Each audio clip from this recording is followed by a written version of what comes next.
그리스도의 풍성하신 은혜와 사랑이 늘 함께 하시기를 바랍니다. 오늘 이 아침에는 잠언 제 14장 1절로 16절까지의 말씀 살펴봅니다. 14장 1절입니다. 지혜로운 여인은 자기 집을 세우되 미련한 여인은 자기 손으로 그것을 허느니라. 정직하게 행하는 자는 여호와를 경외하여도 패역하게 행하는 자는 여호와를 경멸하느니라. 2절부터 살펴보면 감히 인생이 하나님을 경멸할 수가 있겠습니까? 그런데 실제로는 하나님을 멸시하는 이들이 있습니다. 왜? 눈에 보이지 않기 때문에 그렇죠. 그런데 정직하게 행하는 것이 하나님 경외하는 것이라고 했습니다. 하나님을 높이고 또 하나님을 존중하는, 하나님을 경외하는 인생들 되어야 되겠습니다. 1절에 보니까 지혜로운 여인, 미련한 여인 그랬습니다. 미련한 여인은 자기 집을 헌답니다. 어떻게 그럴 수 있을까 하지만 가정의 중심이 아버지, 어머니 그리고 자식들 이렇게 있을 때 누가 제일 중심이냐? 그러면 아내요 어머니인 자가 중심입니다. 잘 생각해 보시면 왜 중심이 되겠는지 알 수가 있을 겁니다. 그래서 여인이 마음을 먹으면 그 집을 세울 수도 있고 허물 수도 있습니다. 여인이 잘 참으면 세워지지만은 또 여인이 그것을 홀려고 작심을 하면 가정은 허물어지는 것이죠.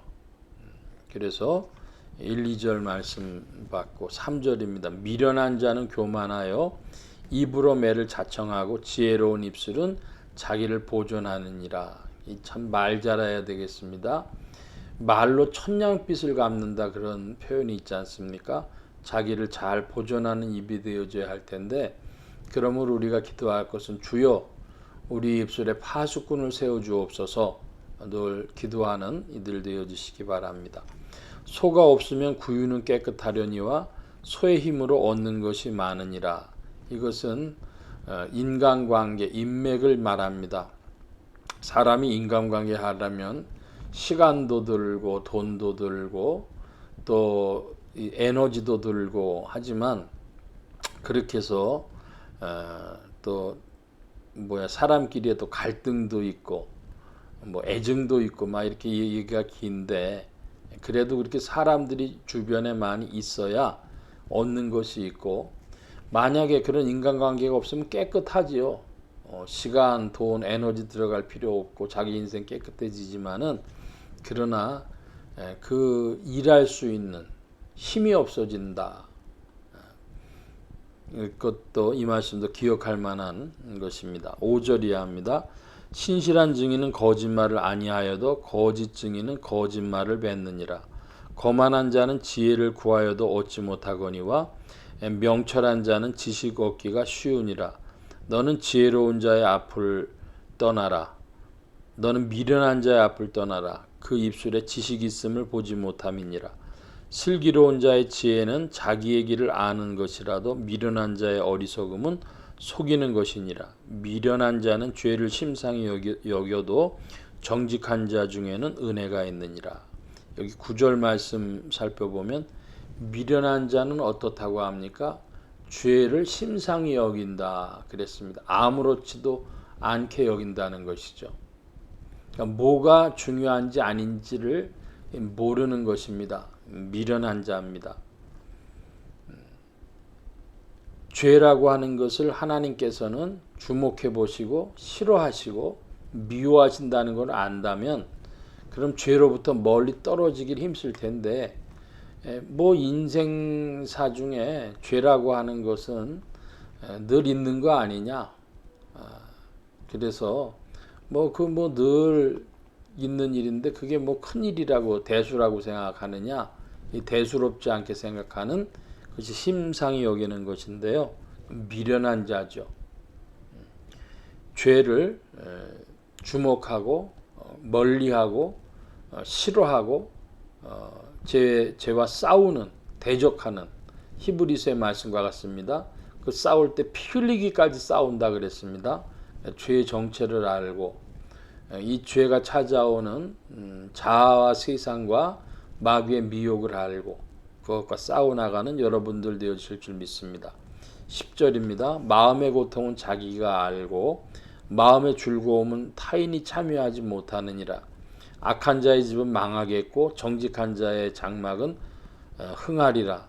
어떤 길은 사람이 보기에 바르나 필경은 사망의 길이니라. 웃을 때에도 마음에 슬픔이 있고 즐거움의 끝에도 근심이 있느니라. 마음이 굽은 자는 자기 행위로 보응이 가득하겠고 선한 사람도 자기 행위로 그러하리라.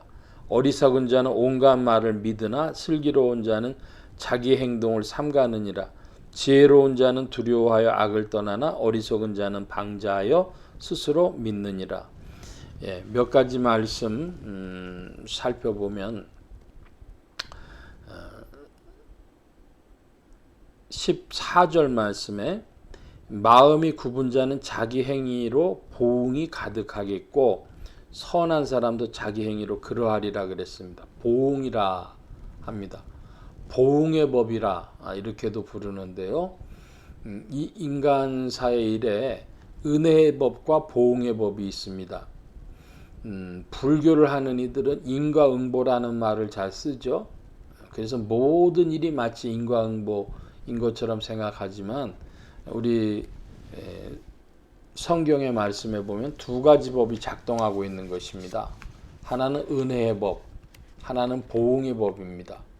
그래서 하나님께서는 인생들에게 은혜를 베풀어 주시고 그러나 행위로 말미암아 찾아오는 보응도 있는 것입니다.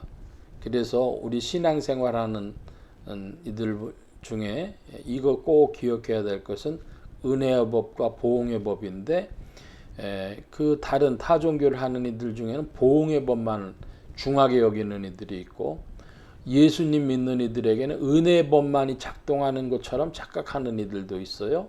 그래서 은혜의 법과 보응의 법이 함께 작동합니다.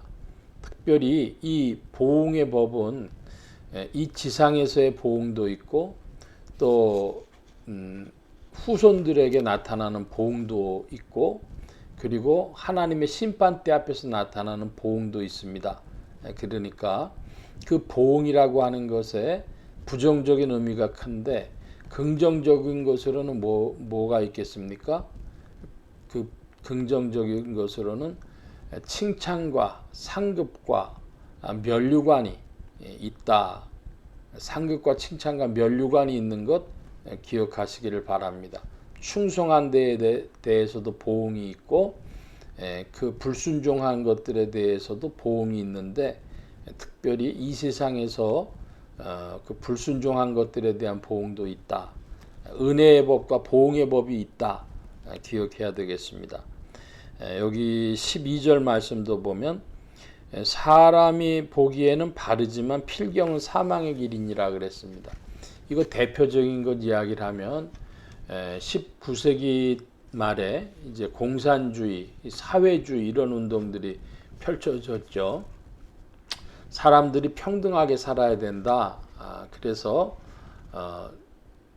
이야기를 펼쳤는데 너무나 맞는 이야기입니다. 사람들이 서로 협력해서 평등하게 살아야 된다. 그런데 거기에 이제 숨어 있는 이야기가 있죠. 오늘날 중공이라고 하는 중국을 보면은 그 사회주의 국가라고 하면서 그렇게 불평등할 수가 없지 않습니까? 그 당원, 고급 당원들의 자식들하고 남은 일반 평민들하고의 삶이 너무너무 격차가 심하죠. 그건 북한도 마찬가지입니다. 말할 것도 없죠. 그건 왕조와도 같지 않습니까? 그러니까 겉으로 말은 뻔지를 하지만 필경은 사망의 길이 있습니다. 그것과 같은 것이 무엇이냐? 여기 15절의 말씀에 보면 어리석은 자는 온갖 말을 믿는다 그랬습니다. 여러분 사기당하는 사람들 무슨 다단계니 어쩌고 할 때 사람들의 말을 다 믿어요. 어리석은 자는 온갖 말을 믿으나 그랬습니다. 여러분 그 말들을 이렇게 구분할 수 있는 은혜가 여러분과 함께 하길 바랍니다. 요즘에 핸드폰들을 많이 쓰시는데 핸드폰으로 여러 가지 광고들이 오죠. 특별히 보면은 요즘에 뭐 투자하면 몇십 프로 수익을 줍니다. 날마다 몇십만 원 벌게 해줍니다. 뭐 이런 것들이요. 뭐 어떻게 알고 들어오는지 많이 옵니다. 상대도 하지 말고 무조건 차단하는데 어떤 날은 서너 개씩도 차단하는 날이 있는 것 같아요. 그러니까 그런데 그 사람들이 왜 그런 걸 보내냐? 뭐 10,000개 보내가지고 10개라도 이렇게 1,000명 중에 하나라도 걸리면은 자기들 거기서 뽑아 먹겠다 그런 거 아니겠습니까? 그러니까 어리석은 자는 온갖 말을 믿으나 여러분 무엇을 믿으십니까?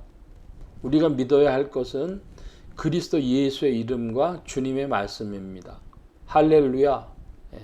여러분 주님의 말씀을 잘 상고하고 믿는 이들이요. 세상의 온갖 이야기는 분별할 수 있는 여러분들 되시기를 축원합니다. 오늘 말씀 여기까지 봅니다. 기도합니다. 만복의 근원 되신 하나님 함께해 주셔서 우리가 우리 주위에 떠도는 수많은 말들을 분별할 수 있도록 인도해 주시고 성경의 말씀이 우리의 심령 속에 밝히 드러나게 하시고 그 빛을 따라서 세상의 말들을 분별할 수 있도록 도우시고 인도하여 주옵소서. 온 교회와 성도들과 주의 종들이 함께 하심에 예수 소망 교회와 온 성도들과 부족한 종위에도 함께하여 주옵시고 주의 말씀과 함께 말씀의 영이신 주의 성령과 함께 더욱 전진케 하옵소서. 감사하며 의지하올 때에 예수 그리스도의 이름으로 기도하옵나이다. 아멘.